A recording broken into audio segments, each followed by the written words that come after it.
இன்னைக்கு காலபுருஷ தத்துவத்தில் மிதுன லக்னம், மிதுன ராசி, அதனுடைய தன்மைகளை பற்றி நாம் இப்போ பார்க்க போகிறோம். இப்போ நம்ம நிகழ்ச்சிக்குள்ள போகும்போது ஒரு இறை வணக்கம். பிடியதன் உருவுமை குளமிகு கரியது வடிகொடு தனதடி வழிபடும் அவரிடர் கடி கணபதி வர அல்லினன் மிகுகுடை வடிவினர் பயில் வழி வளமுறை இறையே மாலோன் முருகனை மன்றாடி மைந்தனை வானவருக்கு மேலான மெஞ்ஞான தெய்வத்தை வேதினீர் சேலர் வயர்பொழில் செங்கோடனை கண்டு சென்றுதல 4000 கண் படைத்த நிலைந்தேன் அன்மகனே. திருச்சிற்றம்பலம். மிதனம் காலபுருஷத்துக்கு 3ஆம் இடம். எனக்கு கற்றுக் கொடுத்த குருமார்கள் திருவடிகளை வணங்கி எல்லா குருமார்களையும் நினைந்து இந்த ஜோதிடத்திற்குள் எவ்வளவு சூட்சுமத்தை உள்ளே வைத்திருக்கிறார்கள் என்பதை எல்லாத்தையும் நாம் பார்க்கலாம். இந்த வகுப்பில் கலந்து கொள்ளக்கூடியவர்கள் அவங்க எல்லா புண்ணியங்களும் பெற்றவர்கள் என்று நான் நினைப்பேன். அதாவது மிதுனம் 3வது ராசி. அங்கே மிருகசீரிசம் நட்சத்திரம் 3-4 பாதங்கள், திருவாதிரை 1, 2, 3, 4 பாதங்கள், புனர்பூசம் 1, 2, 3 பாதங்கள். எப்போவுமே ஒரு விஷயத்தை நாம் மனசில் வச்சுக்கணும். என்ன அப்படின்னு கேட்டிங்கன்னா, இங்கே நட்சத்திரம் எல்லாம் கிரகங்கள். இங்கே நட்சத்திரம் எல்லாம் கிரகங்களாக எடுத்துக்கொள்ள வேண்டும். அப்போ தான் நமக்கு பலன் தரும். காலபுருஷம் எப்படி வைத்திருக்குன்னா இதெல்லாம் யாரும் சொல்லி தரமாட்டார்கள். காலபுருஷத்தில் எடுத்துக்கிட்டீங்க அப்படின்னா, இப்போ மிதுன அப்படின்னா அது செவ்வாயினுடைய நட்சத்திரம் அப்படின்னா செவ்வாயாக எடுத்துக்கொள்ளணும். அது மட்டும் இல்லாமல் அது எப்படி வேலை செய்யும் அப்படின்னா, மிருகசீரிசம் 3-4 பாதங்கள் அப்படின்னா 1, 2 சிம்மம் கன்னி வரும், 3-4 பாதங்கள் துலாமும் விருச்சிகமாக வரும். அப்போ இந்த பலன்களை எல்லாம் சேர்த்து நாம் பலன் சொல்லணும். இப்போ மிருகசீரிசம்னா செவ்வாய் காலபுருஷத்திற்கு 1வது நட்சத்திரமும் 1வது வீடும் மேசமும் விருச்சிகம் என்கிற 8ம் அங்கே மிதுனத்துக்குள்ளரை இருக்குன்னு எடுத்துக்கணும். அப்படியே தான் எடுத்து தான் பலன் சொல்லணும். அதனால் என்னுடைய வார்த்தைகளை தெளிவாக கவனியுங்கள். அப்போ செவ்வாய், ராகு, குரு 3 நட்சத்திரங்கள் அங்கே புதனுடைய வீட்டில் இருக்கிறது. புதனில் செவ்வாய், புதனில் ராகு, புதனில் குரு. அப்போ இந்த 2 கிரகத்தினுடைய காம்பினேஷன்கள், புதனுக்குள்ளர ஒரு செவ்வாய் இருக்கும், அங்கே ஒரு போராட்டமும் இருக்கும். அப்போ போராட்டம் அங்கே இருக்குது. 3 என்பது மிதனம், மிதனம் என்பது புதனுடைய வீடு, ஆட்சி வீடு. 3ஆம் இடம் என்றால் இடமாறுதல், அது தைரிய வீரிய விஜயஸ்தானம். அப்போ மிதுன ராசியில் இருக்கக்கூடிய செவ்வாய் கஷ்டப்பட்டு வாழ்க்கையில் மீண்டு தன்னுடைய சுய முயற்சியால் வாழ்க்கையில் மேலே வருவாங்க அப்படின்னு நாம் பலன் எடுக்கணும். அப்போ மிதுனத்தை பற்றி தான் நம்ம பார்க்க போகிறோம். அப்போ பாருங்கள், அவங்க வீடு பார்த்திங்கன்னா 2 அந்த ராசி 2 ராசிகள் சந்திக்கிற கார்னரில் அந்த ராசி இருப்பதினால நீங்கள் என்ன சொல்லணும், 2 தெரு சந்திக்கிற இடத்துல இருக்கீங்களா, ஒரு கார்னர் வீடா, கார்னர் பக்கத்தில். அப்போ புதன் செவ்வாய் அப்படி வந்தால் அந்த இடத்துல ஒரு பூங்கா இருக்கா, அங்கே ராகு இருக்கு, அங்கே குருவோட நட்சத்திரம் இருக்கிறனால பூத்து குலுங்குற இடம் இருக்கா அப்படின்னு நாம் கேட்டோம்னா ஆமான்னு சொல்லுவாங்க. அது மட்டும் இல்லாமல் புதன் என்பது ஒரு ஸ்கூலுக்கு சமம். அப்போ ஸ்கூலுக்கு பக்கத்தில் உங்கள் வீடு இருக்கா, இல்லை என்றால் அந்த வேலை செய்யக்கூடிய வாத்தியார், டீச்சர் இவங்கெல்லாம் யாரும் இருக்காங்களா. ஏன்னா ஒன்று அவங்க குடும்பத்தில் யாராவது இருக்கணும், இல்லைன்னா அவங்க வீட்டுக்கு பக்கத்தில் இருக்கணும், இல்லைன்னா அந்த ஸ்கூலுக்கு பக்கத்தில் யாராவது இருக்கணும். இதுதான் லாஜிக்கு, வேறு ஒன்றுமே கிடையாது. நீங்கள் இதை அப்ளை பண்ணி பாருங்கள். அப்போ அப்படி இல்லை அப்படின்னா, ஒரு நாங்கள் குடியிருக்கிற இந்த இடம் தான் எங்களுக்கு அப்படியெல்லாம் அமைந்து இல்லை, கொஞ்சம் கட் ரோட்டில் உள்ளே போய் சந்துக்குள்ளர் இருக்கிறோம் அப்படின்னு சொன்னாலும் அதை நாம் ஏற்றுக்கொள்ள வேண்டும். அப்போ இதெல்லாம் மிதுனத்துக்குள்ளர அமைகிறது. இல்லை பக்கத்தில் ஒரு காலி இடம், ஏன்னா புதனுடைய வீடுனா புதன்னா ஒரு காலி இடம் எழுதிக்கணும். இதெல்லாம் சின்ன சின்ன குறிப்புகள் எழுதிக்கணும். நானே சொல்லுவேன், கொஞ்சம் நேரத்தை பொறுத்து வேகமாக சொல்கிற மாதிரி இருக்கும். புதன் என்றால் ஒரு காலி இடம். அப்போ பக்கத்தில் ஒரு காலி இடம் இருக்கா, உங்கள் வீட்டுக்கு பின்னால் இருக்கா, முன்னால் இருக்கா, எதிர்த்தாப்புல இருக்கா அப்படின்னு கேட்கணும். தெரு முனையில் இருக்கீங்களா அப்படின்னு ஒரு கேள்வி இருக்கணும். அப்போ மிதுனம் அப்படிங்கிறது இப்படியெல்லாம் சொன்னாதான் அது அர்த்தம். அது புதனுடைய வீடுங்கிறதுனால மிதுன ராசிக்காரங்க பாருங்க,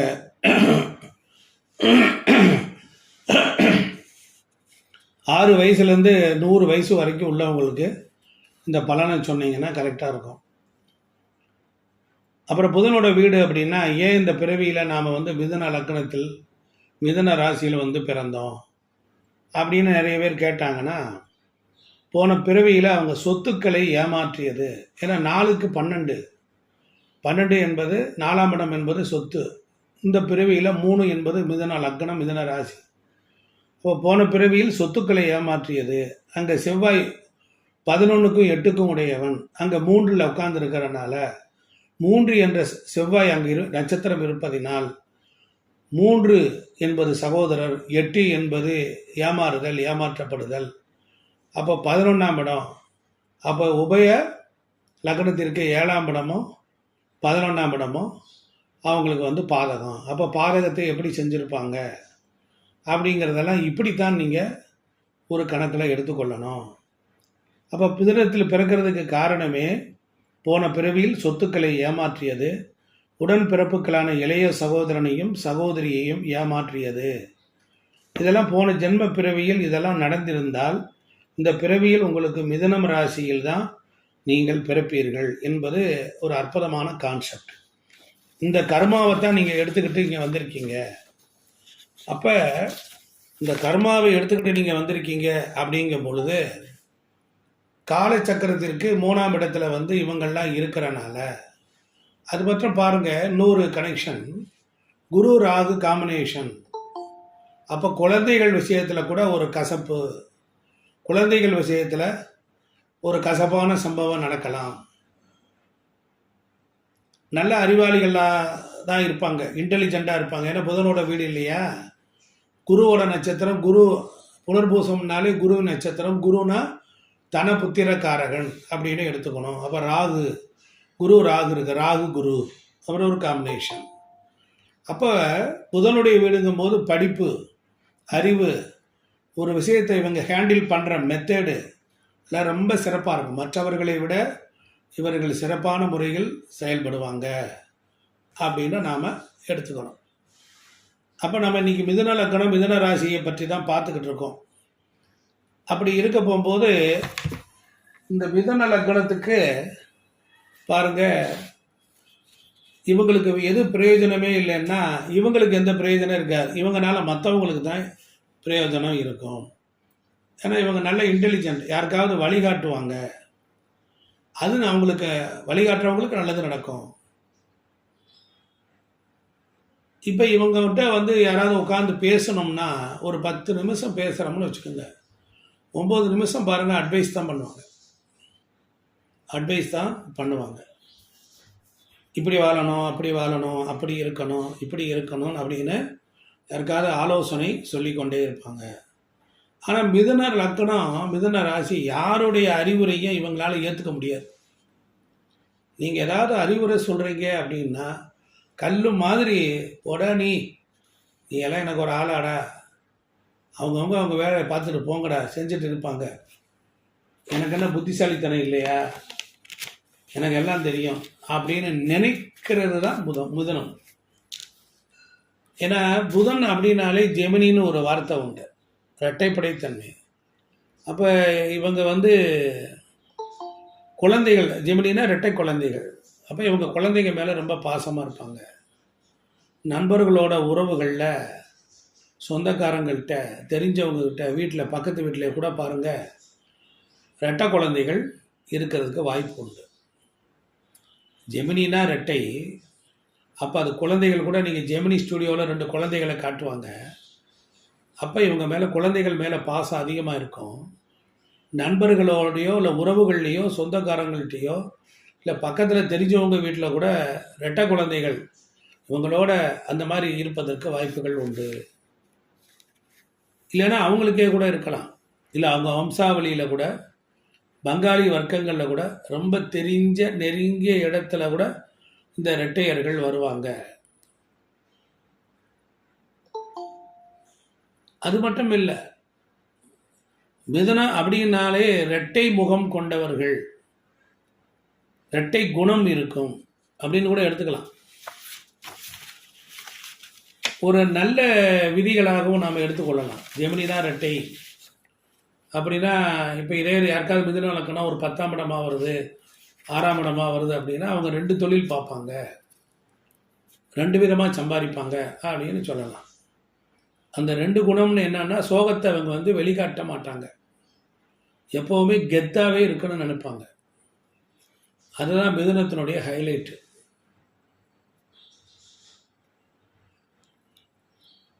இப்போ இவங்களுக்கெல்லாம் கஷ்டமே வராதா அப்படின்னு நினைக்கிற அளவுக்கு பார்க்குறதுக்கு அந்த கஷ்டத்தை வெளிக்காட்டிக்காமல் ரொம்ப சிரிச்ச முகமாக கெத்தாக மிடுக்காக இருப்பாங்க.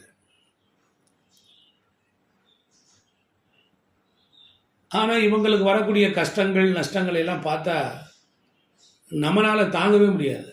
ஆனால் அவங்க ஒன்றுமே எந்த சலனம் இல்லாமல் இருப்பாங்க. அப்படிப்பட்ட லைஃப் தான் அவங்க வாழ்ந்துக்கிட்டு இருப்பாங்க. நீங்கள் மிதுனத்தை எல்லாம் செக் பண்ணி பாருங்கள், அது அப்படியே கரெக்டாக இருக்கும்.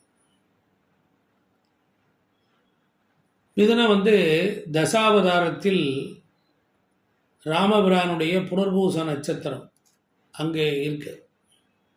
அப்போ கடவுள் அவதாரமாக இருந்தால் கூட கஷ்டங்கள் பார்த்தீங்களா?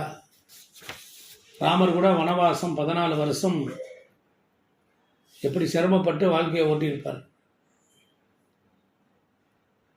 அப்போ ஒரு கணக்கு, மிதுனம்னாலே ஒரு போராட்டம் இல்லாமல் இவங்களால வாழவே முடியாது, வாழ விடாது.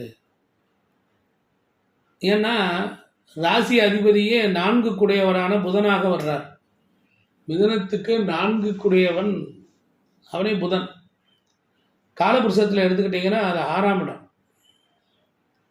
அப்போ அது நிலராசி வேற. இல்லை, ஒரு உண்மை என்னன்னா, இவங்களுக்கு ஒரு காணி நிலமாவது ஒரு சொத்தாவது இருக்கும், ஒரு சின்னதாவது ஒரு சிம்பிளாவது ஒரு ஃப்ளாட்டாவது இருக்கும், அப்படி இருக்கும். அப்போ ஏதாவது ஒரு சின்ன சொத்துக்களோடு அவங்க இருப்பாங்க. அறிவாளிகள், ஞானிகள், புத்திசாலிகள். அது மட்டும் இல்லாமல் சகோதர பாசம் நிறைந்தவர்கள். ஏன்னா காலபுருஷத்துக்கு 3ஆம் இடம் சகோதர ஸ்தானம், தைரியம், வீரிய, விஜயஸ்தானம், சுய முயற்சி.